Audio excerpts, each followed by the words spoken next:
Si è conclusa ieri la festa del viaggio nel chiostro della provincia, dove si è discusso della nostra Sicilia con tanti ospiti del mondo della cultura, del giornalismo,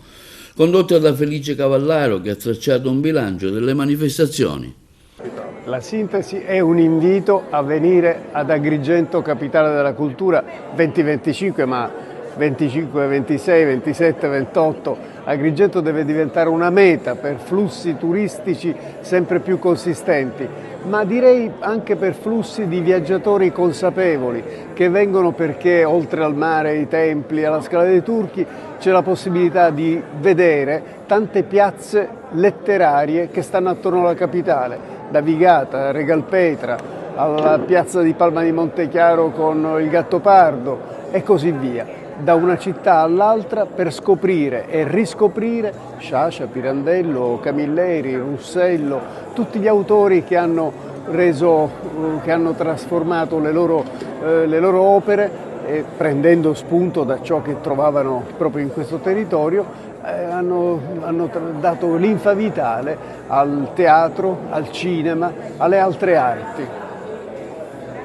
Intanto sono continuati gli appuntamenti del Master della Scrittura promosso dalla Strada agli Scrittori, dedicato alle parole del viaggio, tra relatori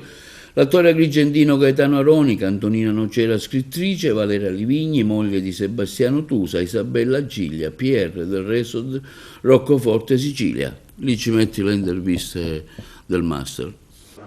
È andato molto bene, in quanto visto che gli studenti hanno apprezzato anche il lato teorico della mia lezione, perché abbiamo fatto un'ampia carrellata sui modi di scrivere i luoghi,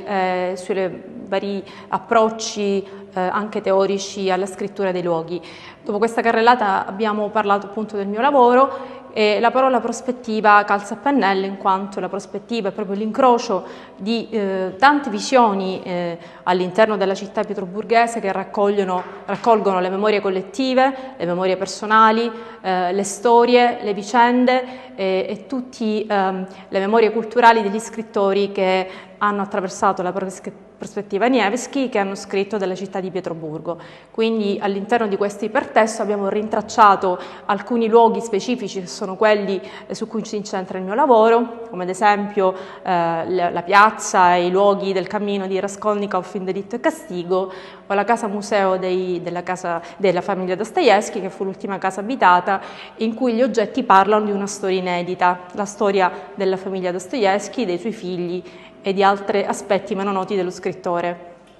I luoghi formano sicuramente gli scrittori, i luoghi poi descritti vengono restituiti con un nuovo significato simbolico, quindi si crea una stratificazione di memorie che fa diventare il luogo materia viva, memoria viva, e che questo, il senso di questa lezione è stato quello appunto di fare comprendere che attraversare un luogo significa fare un'esperienza anche corporale, fatta con i sensi e ibridarsi proprio con i luoghi. La città di carte di sogni significa questo, dalla pietra, dai luoghi materici derivano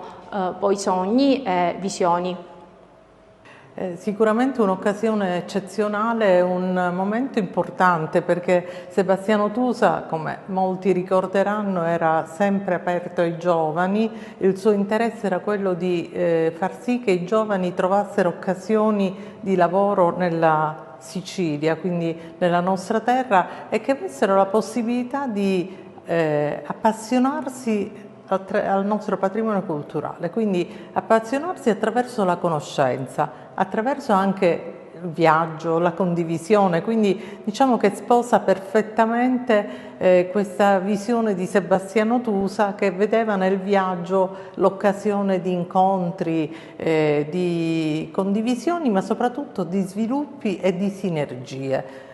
La sua vita è stata segnata da innumerevoli viaggi in tutto il mondo, e il suo obiettivo era quello di fare costanti confronti, condivisioni, e attraverso il confronto capire meglio la nostra cultura. Quindi sicuramente un momento importante che mette anche nelle condizioni di conoscere quello che fa la Fondazione Sebastiano Tusa, che porta avanti la memoria di Sebastiano, del suo grande lavoro, della sua passione per la cultura e per il patrimonio culturale, ma anche la sua volontà di condividere sempre di più con i giovani. E questo credo che sia un elemento che ci accomuna moltissimo al vostro master, all'idea del viaggio, la festa del viaggio. Ecco, mi è piaciuto anche ricordare che nella sepoltura privilegiata di Sebastiano proprio le sue parole dicono del viaggio e di questa continua ricerca che fa l'uomo come un Ulisse che è sempre alla ricerca di qualcosa di nuovo per poter scoprire, conoscere e sfidando tutte le difficoltà e tutti i rischi.